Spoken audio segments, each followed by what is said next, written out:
क्रियाणं नमो वज्रायाणं लोये सवसाहूणं अरिहंत सिद्ध सूर्योपाध्याय साधु सर्व अर्थ के प्रकाशी मांगलिक उपकारी हैं। तिनको स्वरूप जान रागते भई जो भक्ति काय को न माय स्तुति उचारी है। धन्य धन्य तुम ही सो काज सब आज भये कर जोर बार बार वंदना हमारी है। मंगल कल्याण सुख ऐसो हम चाहत हैं। हो मेरी ऐसी दशा जैसी तुम धारी है। हो मेरी ऐसी दशा जैसी तुम धारी है। वंदितु सौवसिद्धे दोवमचल मनोभवं गतिं पत्ते वोच्छामि समय पाहुड मीणमो सुध केवली भणिदम् नमः समय साराय स्वानुभूत्या चकासते चित्स्वभावाय भावाय सर्वभावांतरच्छिदे। आचार्य कुंद भगवान द्वारा विरचित समय सार परमागम, इसका शिखर मणि अधिकार, कर्ता कर्म अधिकार, इसकी दो गाथाओं के ऊपर अपनी चर्चा हुई। और इन दोनों गाथाओं में आचार्य कुंद देव ने जो शिक्षा दी है, जो प्रेरणा दी है, वो ये दी है कि तुम वस्तु के स्वरूप को जानो, क्योंकि जब तक जानता नहीं है तब तक इस जीव को क्रोधादि भावों की उत्पत्ति होती रहती है, और जब तक क्रोधादि कसाएं उत्पन्न होती हैं तब तक बंध होता है, और जब बंध होता है तो संसार होता है। और कोई भी जीव संसार में रहना नहीं चाहता है, क्योंकि संसार दुख रूप है ना। संसार संस्कृत का शब्द संसरण, संसरण इति संसारः। संसरण का मतलब होता है दुखी होना, भटकना। अगर संसरण शब्द का हम अर्थ देखें हिंदी में तो उसका मतलब होता है भटकना। भटकने का मतलब क्या होता है कि हमको पता नहीं है। जैसे वो होता है ना, गर्मी में कौन सा बोलते हैं, गलूड़ा बोलते हैं, क्या बोलते हैं, एक वो होता है पेड़ होता है ना, अकौआ बोलते हैं हमारे यहाँ तो, अकौआ यहाँ क्या बोलते हैं मुझे पता नहीं। उसमें एक ऐसा फल लगता है, और जब वो फल सूख करके फूटता है ना तो उसमें से गलूड़े निकलते हैं। भूत भूत बोलते हैं बच्चे उसको, हैं वो खिल जाते हैं ना एकदम ऐसे, और हवा चलती है तो कभी इधर उड़ते हैं, कभी उधर उड़ते हैं, कभी इधर उड़ते हैं, कभी उधर उड़ते हैं। क्या बोलते हैं? जिंदवा अच्छा, जिंद बोलते हैं उसको हैं, फारसी का शब्द है जिंद उससे जिंदवा हैं, जो भी बोलते हैं, लेकिन वो जैसे इधर उधर उड़ता है वैसे ही ये जीव संसरण करता है। और संसरण का कारण क्या है कि कर्म बंधन। अब रिवर्स गिनो, उल्टी गिनती गिनो, जब तक बंध है, संसरण है, क्यों है? क्योंकि कर्म बंध है। तो जीव सीधे सीधे कर्म बंधन को तो बुरा जानता है, लेकिन कर्म बंधन के कारणभूत क्रोधादि को नहीं पहचानता। जैसे कहता है मैं हिंसा नहीं करूंगा, क्रोध नहीं करूंगा, गुस्सा नहीं करूंगा, गुस्सा नहीं करूंगा, ऐसा कहता है ना। डॉक्टर के यहाँ भी जाते हो, डॉक्टर क्या बोलते हैं कि आपका ना बीपी बहुत हाई रहता है, थोड़े रिएक्टिव कम बनो, गुस्सा कम करो। गुस्सा नहीं करना बिल्कुल, गुस्सा करोगे तो फिर तकलीफ हो जाएगी। तो मैं गुस्सा नहीं करूंगा, कम करूंगा, कम करूंगा, कम करूंगा, लेकिन फिर भी गुस्सा आ जाता है। आचार्य देव कहते हैं कि ये कसाएं मूल रूप से शत्रु नहीं है तुम्हारी, ये कसाएं शत्रु नहीं है। कसाएं तो क्या है, जैसे इंडिया में ना बहुत सारे ऐसे धमाके होते हैं। पहले बॉम्बे में ट्रेन में धमाके हो जाते थे, 26/11 हुआ, 9/11 हुआ। ये जो करने वाले लोग हैं ना, असली शत्रु ये नहीं, ये नहीं है, वो तो वही यहीं के निवासी हैं। जो करते हैं वो यहीं के निवासी वो नहीं है, असली शत्रु वो हैं जो उनका ब्रेन वॉश करते हैं। एक क्रोधादि कसाय इसके पीछे तो पड़ते, सारी दुनिया इसकी निंदा करती है, क्रोध नहीं करना, मान नहीं करना, माया नहीं करना, लोभ नहीं करना। 10 दिन भी हमने ये भावना भाई कि हम क्रोध नहीं करेंगे, मान नहीं करेंगे, और रोज अर्घ चढ़ाए हैं लगभग कितनी 10 बार क्रोध नहीं करेंगे ये प्रतिज्ञा ली, क्योंकि अष्टक में सबसे पहला जो जल का अर्घ होता था वहाँ क्रोध कसाय विनाशनाय, चंदन का अर्घ होता था तो मान कसाय विनाशनाय उसके बाद अक्षत के अर्घ में माया कसाय विनाशनाय, और नैवेद्य के छंद में लोभ कसाय विनाशनाय।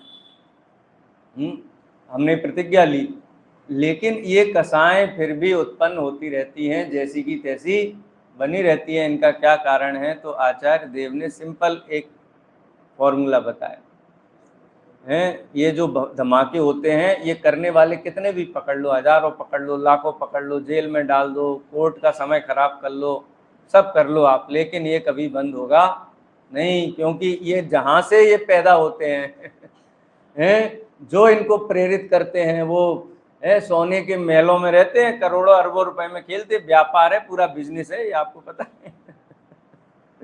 है बड़ा बिजनेस है। अनरेस्ट रखो, डिस्टर्बेंस रखो, तो जो भी विकसित देश हैं वो अपने वो बेचते रहते हैं, क्या बोलते हैं, हथियार बेचते रहते हैं। तो शत्रु कहाँ बैठा हुआ है? तो मोदी जी ने फिर वो क्या किया, एयर स्ट्राइक किया कि इनको हम कहाँ देखें, हम तो उनको देखते जहाँ से हमले आते हैं। देखो वहाँ तो पहचानते हैं, लेकिन जब स्वयं दुखी है तो दुखी जीव क्रोधादि कसायों को तो पहचानता है, लेकिन क्रोधादि कसायों के कारणों को नहीं पहचानता। समय सार में वो बतलाया, नहीं तो कर्मों को ही पीटता रहता है। अष्टकर्म रहना है, कर्म बड़े बलवान जगत में पेरत हैं। लेकिन आचार्य कुंद देव कहते हैं कि ये कर्म शत्रु नहीं है, ये तो परद्रव्य हैं। कोई द्रव्य किसी द्रव्य का कुछ भी कर नहीं सकता है जब तक कि स्वयं ना करे। साइबर फ्रॉड होता है, साइबर फ्रॉड किसके साथ होता है? जो स्वयं लोभ के वशीभूत है, जो स्वयं भयाक्रांत है। यदि आप लोभ में नहीं हो, भय में नहीं हो, तो आपके साथ कोई फ्रॉड नहीं कर सकता। डिजिटल अरेस्ट हो जाता है। कैसे हो जाता है? डरा करके कि हमने तुम्हारा बहुत राज जान लिया है, तुमने कितना चोरी किया है, टैक्स चोरी किया है, हमारे पास पूरा का पूरा स्टेटमेंट पड़ा हुआ है, तुमने कदाचार किया है, उसका पूरा हमने वीडियो बना लिया, हमारे पास पड़ा हुआ है, 10 लाख रुपए ट्रांसफ़र करो, नहीं तो फिर हम अभी फेसबुक पे अपलोड कर देंगे। डर गया एकदम से, और डर गया, और वो सुनते कि नहीं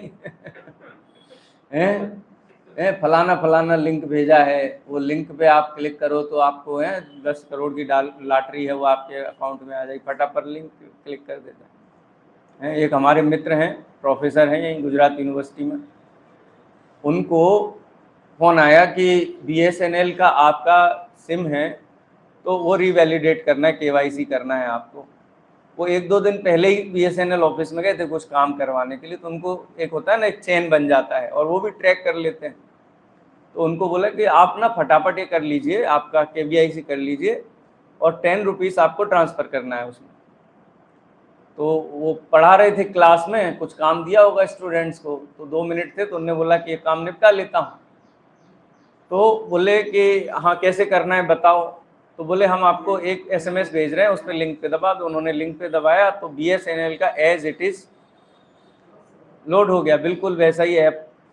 इस पे 10 रुपये ट्रांसफ़र करो। उन्होंने 10 रुपये जैसे ही ट्रांसफ़र किया, उनका फ़ोन हैक हो गया, और फिर अकाउंट में से एक बार 35,000 विड्रॉ हुए, एक बार 24,000 विड्रॉ, ऐसे ऑड अमाउंट 2-3 बार विड्रॉ होते रहे। वो घबरा गए, हो क्या रहा है उन्होंने फ़ोन स्विच ऑफ किया फटाफट।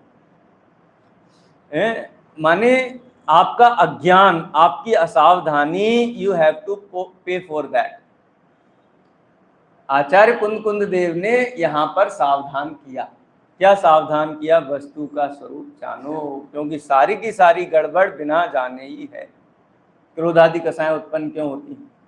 पंडित जी साहब ने संभर तत्व संबंधी भूल में ये कहा 7वें अध्याय में कि ये जीव क्रोधादि नहीं करूं ऐसा तो सोचता है, लेकिन क्रोधादि में प्रमाद परिणति मूल है, प्रमाद को नहीं पहचानता, विषय सेवन का त्याग तो करता है।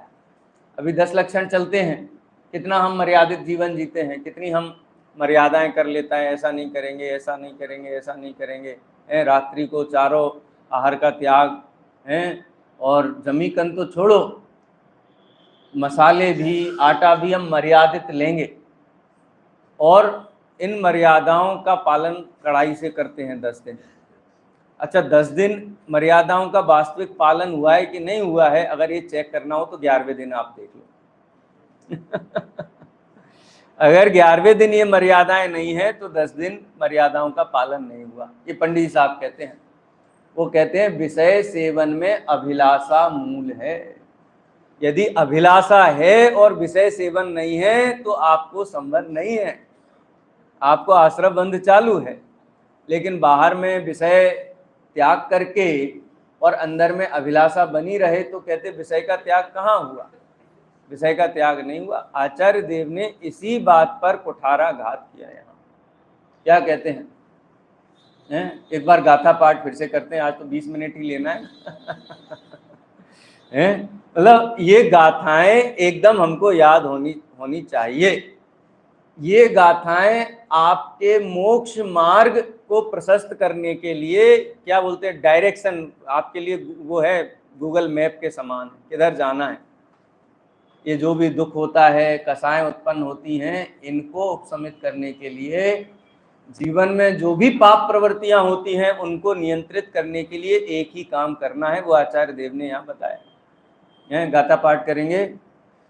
जावण वेदि विशेषण तरंतु आदासवाण दोन्नम पी अन्नानि तावदुसो कोहादिषु वट्टदे जीवो कोहादिषु वट्टन्तस्य तस्य कम्मस्य संचो होदि जीवस्येवं बंधो भणिदो खलु सवदरिसिहिं रे आत्म आश्रव का। हाँ बोले बोले गुजरात।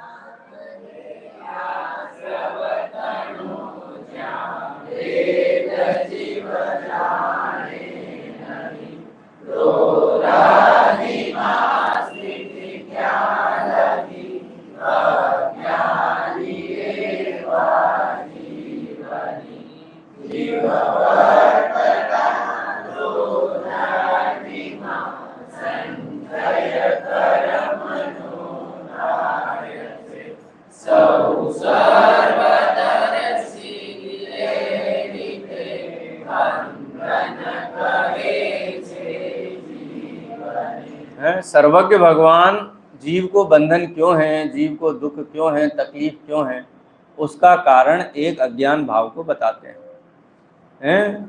ये जो अज्ञान भाव है, इस अज्ञान भाव के कारण ही क्रोधादि कसाएं उत्पन्न होती हैं। यदि अज्ञान नहीं रहेगा तो क्रोध नहीं रहेगा।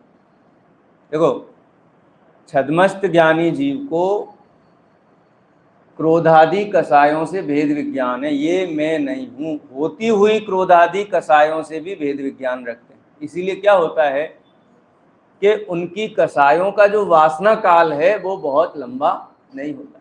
तो शास्त्र में आता है ना, चतुर्थ गुण स्थानवर्ती सम्यक दृष्टि जीव को अगर चित्त में कोई कसाय हो जाए तो कितनी लंबी चलेगी, अधिक से अधिक। बहुत गहन कसाय हो, बहुत तीव्र कसाय हो तो 6 महीने से ज़्यादा उसकी स्थिति नहीं है, वासना काल इतना अल्प हो जाता है। अगर कोई अणुव्रती जीव है, देशव्रती जीव है, 2 कसाय चौकड़ी के अभाव रूप जिसको वीतरागता हुई है, उसको एक पक्ष से अधिक, ये तो उत्कृष्ट स्थिति बताई है, नहीं तो इतनी भी नहीं होती है। उत्कृष्ट स्थिति कितनी होगी कसाय की? 15 दिवस, एक पखवाड़ा, एक पक्ष। और यदि मुनि भगवंत हैं तो उनको कसाय की वासना काल कितनी कही है? अंतर मुहूर्त। अंतर मुहूर्त से अधिक उनकी कसाय किसी विषय में रहती नहीं है, वो तुरंत उस कसाय का परित्याग कर देते। संज्वलन कसाय का तीव्र उदय और उससे उपजा कोई विकल्प है, मुनि भगवंतों को वो विकल्प अंतर मुहूर्त से ज्यादा नहीं रहता है। और सर्वज्ञ भगवान को सर्वज्ञ भगवान को तो क्रोधादि उत्पन्न होते ही नहीं है, यानी ज्ञान अवस्था में भी जब तक हीन ज्ञान है, जगन ज्ञान का जघन्य परिणमन है, तब तक कसाय ज्ञानी जीवों को भी थोड़े काल के लिए खड़ी होती है। संवर अधिकार में ये कहा समयसार ग्रंथाधिराज में ही कि यदि ज्ञानियों को भी कसाय आदि उत्पन्न हो रही हैं तो उसका कारण ज्ञान का जघन्य परिणमन है। जब ज्ञान सर्वज्ञ होकर के सर्वज्ञपने परिणमित हो जाता है तो फिर तो कसाय आदि उत्पन्न होती ही नहीं है। क्यों नहीं उत्पन्न होती हैं, ये हम चर्चा कर रहे हैं, 10 दिन से दोहरा रहे हैं इसको। क्यों नहीं उत्पन्न होती हैं कि कसाय किसके लक्ष्य से की जाए, द्रव्य के लक्ष्य से की जाए, तो द्रव्य में तो कुछ बिगड़ता नहीं है, द्रव्य तो इंटैक्ट है। हम सुनार के पास गए, उसको हमने एक अपनी टूटी सी अंगूठी दी और बोला कि तुम ना इसका एक बढ़िया सी दूसरी अंगूठी बना देना, दूसरी अंगूठी बना देना। उसने गलाई और वो भूल गया, उसने नोट नहीं किया और उसने चेन बना दी अंगूठी की। क्या बना दी? चेन बना दी। और जब हम गए उसके पास में कि लाओ कहाँ है, तो उसने ला के चेन दे दी। तो फिर तो महादुखी हो गए होंगे, हैं मेरा सोना नष्ट हो गया, मेरा सोना नष्ट हो गया। अरे महादुखी नहीं होते, इतना विकल्प तो होता है कि हमने अंगूठी चाहिए थी, ये चेन बन गई, लेकिन जो स्वर्ण का मूल्य है और जो स्वर्ण की मात्रा है वो इंटैक्ट है, जैसी की तैसी है, वहां कोई भी हमको संकल्प विकल्प चलता नहीं है। थोड़ा बहुत झगड़ा तो करेंगे लेकिन हमारी वस्तु नष्ट हो गई, ऐसा कसाय भाव उत्पन्न नहीं होगा। तो द्रव्य जब नियत है और सब चराचर द्रव्य भगवान के ज्ञान में झलकते हैं, तो फिर क्रोध द्रव्य के लक्ष्य से कैसे होगा, मान कैसे होगा, माया कैसे होगी, लोभ कैसे होगा, हो ही नहीं सकता है। अच्छा, हमने चेन बनाने को दी और वो अंगूठी बनाने को दी और उसने चेन दी बदले में हमको, तो फिर हम उसमें चेक करेंगे पीला है कि नहीं है, चेक करते कि नहीं है, पीलापन है कि नहीं, इसमें चेक करते हैं कि क्या पता निकल गया हो, चेक करते हैं? नहीं करते। हमको पता है स्वर्ण है तो वो अपने गुण धर्मों के साथ में है, उसकी जो भी प्रॉपर्टीज हैं वो भी उसमें है, पीलापन भी है, चिकनापन भी है, भारीपन भी है, जो भी सोने की विशेषताएं होती हैं वो सब उसकी उसमें है। हम इस बात के लिए तो झगड़ा नहीं करेंगे, हमने तुमको पीला दिया था, अभी एक तुमने सफेद कर दिया हैं? अगर सफेद कर दिया है, हरा कर दिया है, नीला कर दिया है, हैं, तो हम कहेंगे, चेक करेंगे कि वास्तव में सोना है कि नहीं है। लेकिन सोना सोने के जैसा ही है, तो हम उनके गुणों के लक्ष्य से भी कोई क्लेश नहीं करते, हमको क्षोभ नहीं होता कोई भी, हैं? ऐसे ही सर्वज्ञ भगवान को उनके ज्ञान में सभी गुण प्रत्यक्ष झलकते हैं, किस बात की टेंशन करें। अपने गुण अनंत के अनंत गुण ऐसे के ऐसे अनादि काल से हैं, वर्तमान में भी रहते हैं और अनंत काल तक ऐसे ही रहेंगे। किस बात का क्षोभ करते हैं सिद्ध भगवान? किसी बात का क्षोभ नहीं। ज्ञानी जीवों को भी सर्वज्ञ की वाणी के अनुसार और अपने निर्णय के अनुसार प्रतीति हुई है, तो प्रतीति के कारण उनको कदाचित विकल्प होता भी है, तो विकल्प टिकता नहीं हो। द्रव्य गुण के संबंध में तो कोई विकल्प है ही नहीं, ज्ञानियों को भी नहीं है, सर्वज्ञ की वाणी के अनुसार है। क्रोध उत्पन्न कैसे हो? और तीसरा नंबर पर्याय का है, पर्याय का थोड़ा क्षोभ रहता है संसारी जीव को। क्यों रहता है? क्योंकि इसने तो अंगूठी से अंगूठी बनानी चाहिए थी, लेकिन क्या बन गई क्या बन गई? चेन बन गई। उसने कहा चेन तो हमारे पास थी पहले से ही, अंगूठी नहीं थी, अगर अंगूठी बन जाती तो बहुत अच्छा रहता, लेकिन कोई बात नहीं, डिजाइन बढ़िया है, अच्छी बन गई है, तो हम बाद में ये पहन लेंगे। इसका मतलब क्या है कि जो पर्याय हैं वो अज्ञानी को झलकती नहीं है। एक एग्जाम्पल है, आपको ख्याल में आएगा, अभी कौन सा वर्ल्ड कप हुआ, कोई हुआ था, क्रिकेट का कप हुआ था, उसमें भारत पाकिस्तान का मैच था, और सबको भारत पाकिस्तान के मैच का बहुत शौक होता है कि ये देखना ही है कैसे भी करके, लेकिन उस दिन फंस गए बुरी तरीके से, हैं कहीं हैं ऑफिस में कोई ज़रूरी काम आ गया और बहुत इम्पोर्टेंट था तो हम निकल नहीं पाए, दुकान पे भी समझ लो कोई दूसरा नहीं था, हम फंस गए अकेले। तो हमने फटाफट घर पे फ़ोन लगाया और फ़ोन लगा के बोला घर पे कि मैच है आज पाकिस्तान का, रिकॉर्डिंग पे डाल देना है, घर आके हम देखेंगे। और शाम को निपटा के 11-12 बजे घर पहुंचा।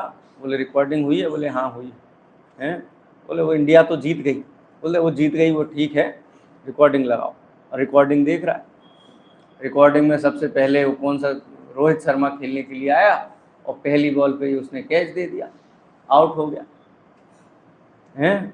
तो देखने वालों को कितनी तकलीफ होती है, अपूर्व भाई तकलीफ होती है हैं? रिकॉर्डिंग देख रहा है, रिकॉर्डिंग देख के तकलीफ होती है? अरे आउट, अरे कोई बात नहीं, कोई बात नहीं, देख लेंगे देख लेंगे देख लेंगे हैं। उसके बाद दूसरा प्लेयर आया, उसने रन मारे और वो भी आउट हो गया। दुख होता है? अरे कोई नहीं कोई नहीं, आउट हो है, अगला देखेंगे है। पूरा एक पारी हो जाती है, दूसरी पारी शुरू होती है, वो पहले ही बॉल करने आता है बुमराह और पहली बॉल पे ही छक्का रख दिया है। कहते हैं अरे इसको बॉलिंग करनी नहीं आती। अरे तो क्या हुआ, मान लेने दो हैं, जीतेंगे तो हम ही जीतेंगे तो हम। क्लेश होता है? नहीं क्लेश होता है सुखपूर्वक उसको भारत के खिलाड़ियों का आउट होना भी स्वीकार है और भारतीय गेंदबाजों पे छक्के चौके लगना भी स्वीकार है, कोई क्लेश नहीं होता।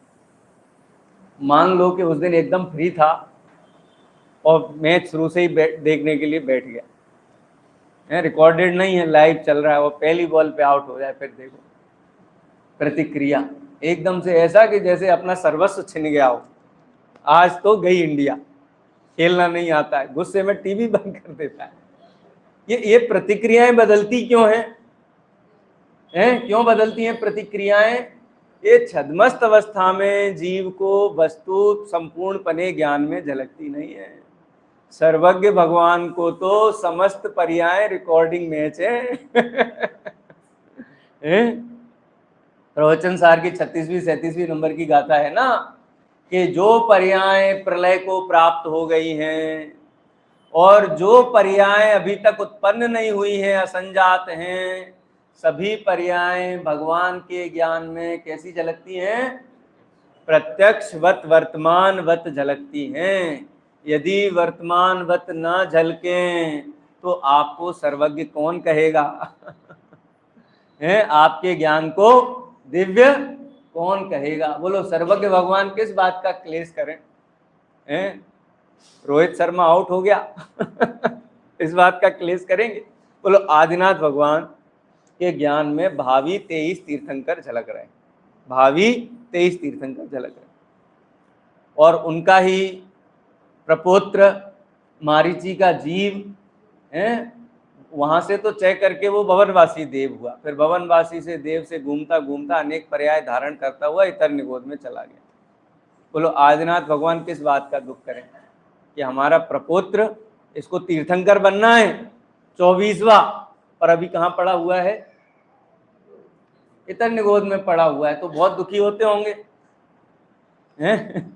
अरे उनको पता है ये तीर्थंकर बनने वाला है, ये सिद्धालय जाने वाला है, और इतना ही नहीं पता है, स्थूल पर्यायों का ज्ञान नहीं है उनको। एक एक समय की पर्याय ऐसा परिणाम करेगा, ऐसा बंद करेगा, इस पर्याय में जाएगा, इस पर्याय में ऐसा परिणाम करेगा, और फिर सिंह की पर्याय में आएगा, हिरण के पीछे दौड़ रहा है, हिरण को फाड़ दिया है, हिरण को खा रहा है, और उधर से मुनिराज आकर के उसको संबोधन देते हैं, सम्यक दर्शन हो जाता है और फिर उसकी ऊर्ध्व की तरफ उसका आरंभ हो जाता है। भगवान के ज्ञान में तो एक एक पर्याय झलक रही है ना, किस बात का क्लेश? और ये भी पता है भगवान को कि कोई भी पर्याय अपने समय से हटाई जा सकती नहीं है। एक एक समय में एक एक पर्याय कैसी बैठी हुई है?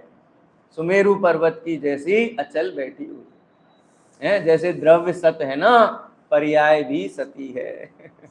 वो भी अपना स्थान छोड़ती नहीं। ज्ञानी जीव जब अपनी युक्ति से ऐसा निर्णय कर लेते हैं तो उनका भी विकल्प क्रोधादि रूप नहीं होता है। और कदाचित क्रोध हो भी जाए जघन्य ज्ञान के परिणमन से तो तुरंत उसका समाधान कर लेते हैं। हम भी ऐसे ही समाधान करते हैं ना, हैं, बहुत प्रतिकूलता हो जाए, कोई तकलीफ हो जाए, है, किसी का मरण हो जाए, कोई रोग हो जाए, चित्त में बहुत क्लेश चल रहा हो, बहुत क्षोभ चल रहा हो, है, बिल्कुल बीपी ऊपर नीचे हो गया हो, तब हम स्वयं को समझाते हुए कहते हैं कि अरे भाई, जो होना है वो निश्चित है। बुद्धजन दास जी का एक भजन है बहुत सुंदर,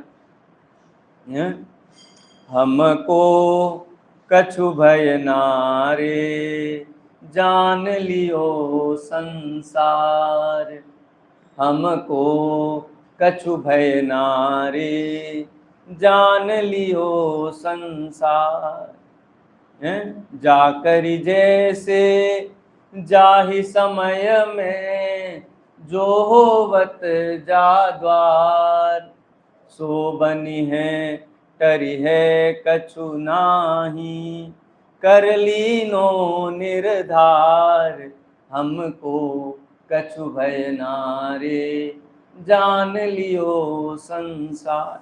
आखिरकार वस्तु स्वरूप के निर्णय से ही शांति मिलती है। इसीलिए आचार्य देव ने ये कहा कि यदि बंध से बचना है, क्रोध आदि से बचना है, तो वस्तु का स्वरूप जैसा है वैसा जानो, मानो मत, जाने बिना मत मानो। हम शॉर्टकट अपनाते हैं, क्या करते हैं, मान लें, या मानने का उपदेश है ही नहीं। पूरे समय सार में आचार्य ने एक भी गाथा मानने की नहीं कही। और एक गाथा कल हमने पढ़ी थी मानने की, कौन सी? कि ये मानता है पुण्य पाप एक ही है, वो मानने की बात की थी। लेकिन मोक्ष मार्ग में तो जानने की ही प्रधानता है।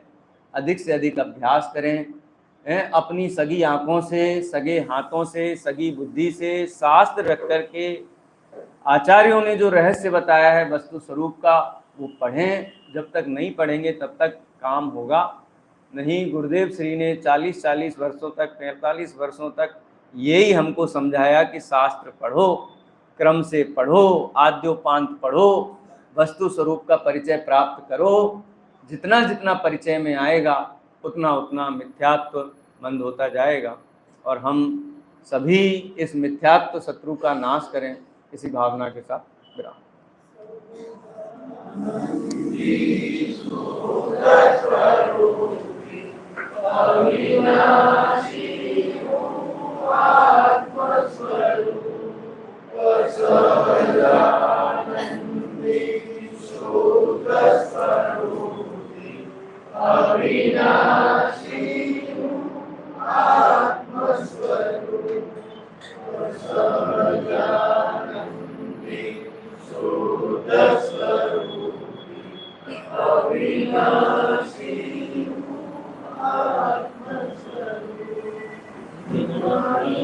ज्ञान से तुझे